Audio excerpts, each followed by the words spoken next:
Hello and welcome to this hobby video.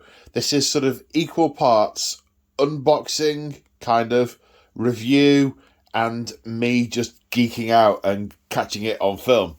So, what we have in front of us here is a load of Age of Sigmar terrain and disclaimery stuff. Some of it is Thondian Strongpoint, which was sent to me by GW free of charge. And other bits came from the Extremis set, which GW also sent to me free of charge. Other bits are ones I've bought at various different times. Now, for those who are regular viewers to the channel, you may have heard me saying that we're going to play through the Thondian campaign on the channel in about 6 weeks' time. We're going to have a weekend, and there's a bunch of us. We're going to film the whole lot, and then I'm going to drip it out over a number of however long.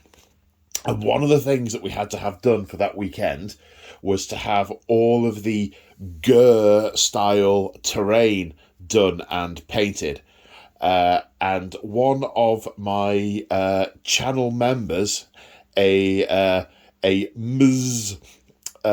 chapter master, I can't even talk, Mrs. Chapter Master Lexicus, very, very kindly offered to paint it all for me, and here it is. And I'm gonna look at it's just so pretty. It's just so pretty. I get it out and look at it one piece at a time.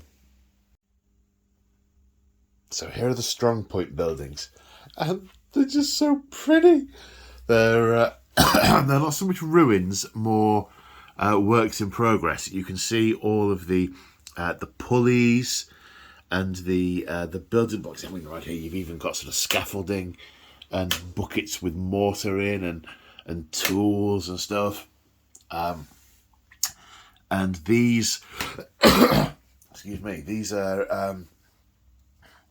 I think you get two in the set. You get a pair of each of one of these. I just want you to be able to see both sides of it, so I thought I'd arrange them this way. And you get these little sort of bits of building materials, a scatter terrain that you can put around. The story with these is that in Ghury, the Dawnbringer Crusade, well, in any part of the Mortal Realms, the Dawnbringer Crusades are massive expeditions of people and materials sent out from the Storm Host cities, the Sigmarite cities, to go and establish new cities, new strong points, new settlements, and these are ones that are already being built that you can fight over. So they're not ruins; they are buildings in progress, that you can sort of imagine this eventually becoming a massive sprawling metropolis of white marble and gold. And they're really quite substantial. They've got this lovely gilding on the doors, which is painted so pretty. It all looks so pretty. And there's even a two-tone effect Sarah has done. That's Mrs. Chapter Master Lexicus's first real name. She's done a two-tone effect, so you've got the gold on the doors being more sort of vibrant and splendid, and on the windows than the sort of brassy type material on the walls. Yeah, they're so cool. They're so cool.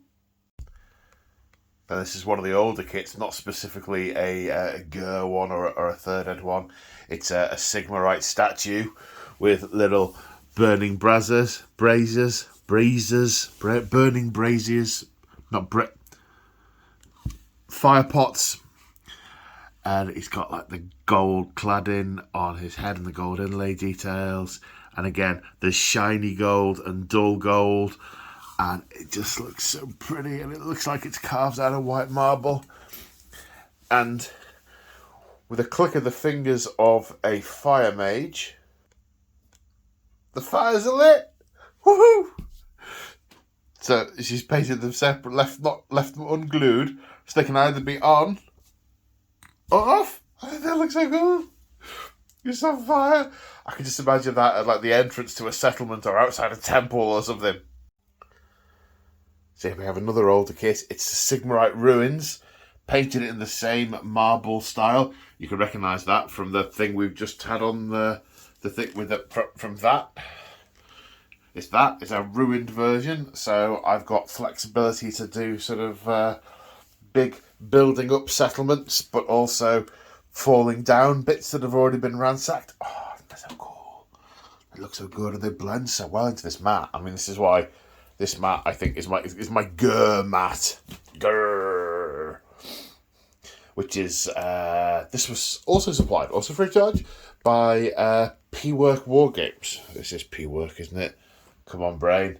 I'm pretty sure it's P-Work. Yes, it is P-Work. I can see it being written in the corner over there. Tiny little words in the corner. Yeah, so I can see these with bits of rubble and sort of tufts of bushes, maybe the occasional tree or a dead tree nearby. Oh, yes. Then we've got these awesome looking things, these Sigmarite statues that are sort of part of a bigger wall which is in disrepair. Look, even the wall, you can see it's been drawn out by the way it's been painted. It's got Sigmarite and celestial symbols on it. You can even see like the skulls and stuff around the bottom. I love these minis, and I love the notion of the sentinel standing at the end of the wall looking out. Now this kit comes with two options. It's got a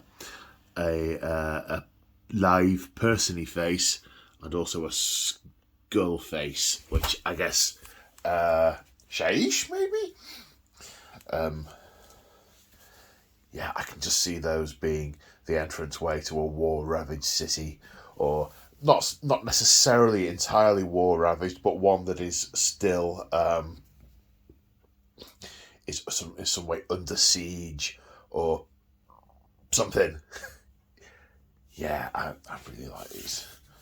They really sort of, you get the angle. Then they've got the sort of gemstones set into them. Spared no expense. Sigmar spares no expense with his readouts. Yeah.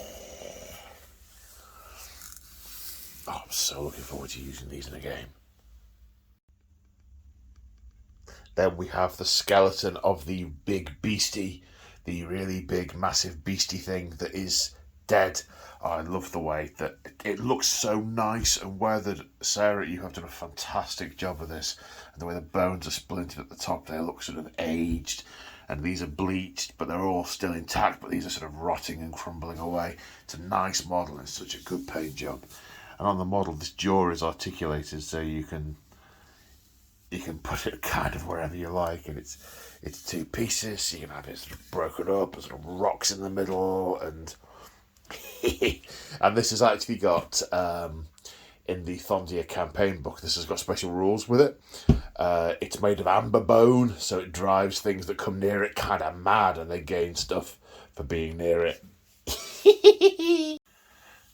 This is another one of the older ones. It's there was a bunch of stuff I got in the Mortal Realms subscription-y thing, which is really cool, and it's got this sort of swirly magic vortex in the middle. I'm sure back in the day this used to have rules for it and an explanation for what it was, and I'm sure someone will tell me in the comments. But I love the dueling and the way this has been painted in this sort of iridescent bluey white. Same with all the energy coming up in the portal. I think it all just feels so thematic, and all the jewels on the embossed faces that are holding chains. I don't know what the chains do. It's not clear what the chains are doing, because they run through up there as well. I don't know. Do they turn the lid off? I don't know. Maybe it floats up a bit and then that pulls it back down. I don't know. What I do know is it looks cool. Then we've got these fantastic things. Gryphon statues on marble plinths. Again, with the two-tone gold effect with the collars and bits. I can just imagine those again on the sort of lead up to a like a statuary or mausoleum or a great palace or something like that. Yeah, I think they're really cool. And then this one is something really special. It's got, again, it's another one with special rules in the Thondian book, but it's sort of like a floating fountain of life that they chain down, and they take these with them on the Dawnbringer Crusades, and they anchor them to where the cities are going to be and the strong points. And it's got all this the sort of water flow flowing down, and all these chains and the ancient steps which have kind of crumbled away, going up to it. Or they're not necessarily ancient, but they certainly are broken. Going up to it, yeah, it just looks. I mean, look at the detail in that. The extra waterfally slopes. Now it's kind of brittle, this one, so we've deliberately done it as a sub build for ease of storage. Otherwise, yeah, it is super brittle, and sub assemblies are the way to go with a bunch of this. This top bit here wasn't glued on, it sort of pegs into these bottom bits. Yeah, I think that looks superb. And here we have the full set. As you can see, it's easily taking up half the table. So with a bit of spreading out, maybe a few rocks, a few trees, that is a table's worth. Of course, it doesn't all have to be used like that. Some of it's sort of pristine and new. Some of it's kind of decrepit. Some of it's work in progress. Yeah, it's there's lots of multi-ranging options for this, and I'm very much looking forward to using it in some games. Oh, it's so exciting. Big thank you, big thank you to Sarah for painting this for me. It is absolutely amazing. If you want to see any more of her work, check out her Facebook page, Dragon Red Designs. I will put a link in the description of the video that will take you straight there. So thank you once again, Sarah. Absolutely amazing. I absolutely love it, and I can't wait to use it. And on that happy note, I will wish you all goodbye and see you in the next one. Bye for now.